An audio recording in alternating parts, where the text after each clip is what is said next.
Okay, here we have number 3. Lydia wants to take art classes. She compares the cost at 2 art centers. Center A charges $25 per hour and a registration fee of $25. Center B charges $15 per hour and a registration fee of $75. Lydia plans to take X hours of classes. Write an equation that models this situation where A represents the total cost of center A. Write an equation that models this situation where B represents the total cost of center B. If Lydia wants to take 10 hours of classes, use your equations to determine which center will cost less. Okay, so let's go back up here. We have 3 things to do for this part. Okay, the first part is to write an equation for center A. I'm going to underline this sentence here.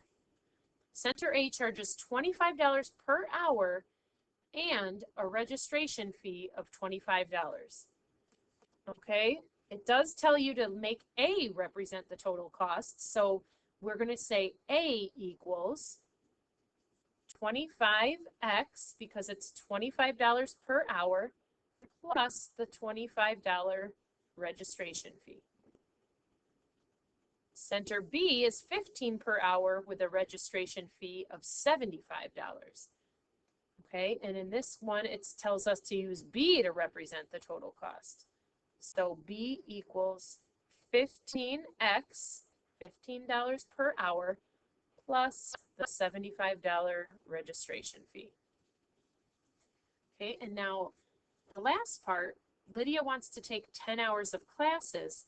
We have to figure out which one will cost less. Okay, so if I go back to my A equation, I'm going to substitute in 10 for the x because that's the number of hours.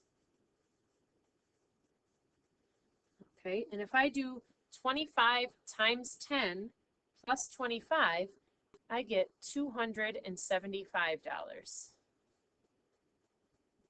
Then I'm going to go to equation B, and in place of x, again, I'm going to plug in the 10.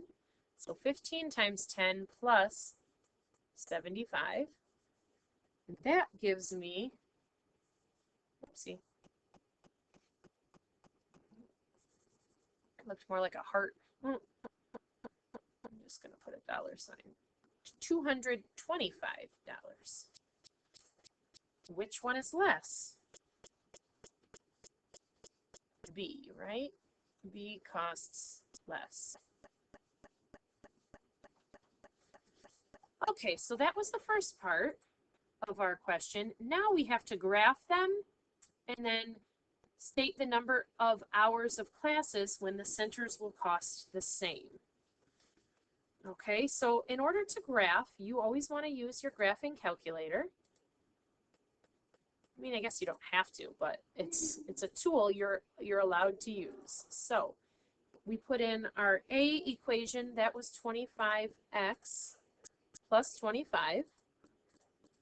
And our equation for B was 15x plus 75. All right, if you press graph, now I'm still going to be in that weird zoom, so it's going to look kind of funny. When this is done thinking, I'm going to go back to zoom 6, which is the standard zoom. That's probably more like what yours would look like. It's still not the best graph, honestly, because this window is only from -10 to +10. Notice here we go all the way up to 180.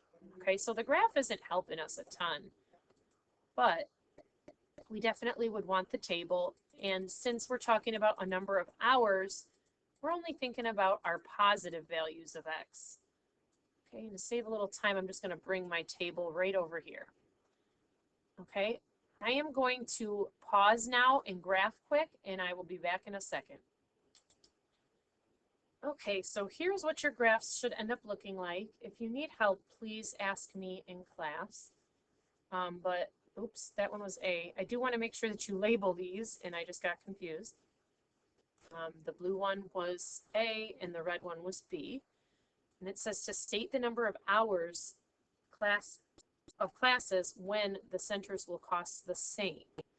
All right, and there's two places you can find that. You look for the point of intersection on the graph, which, and if you follow this down, it's right there halfway between 4 and 6, which would be 5.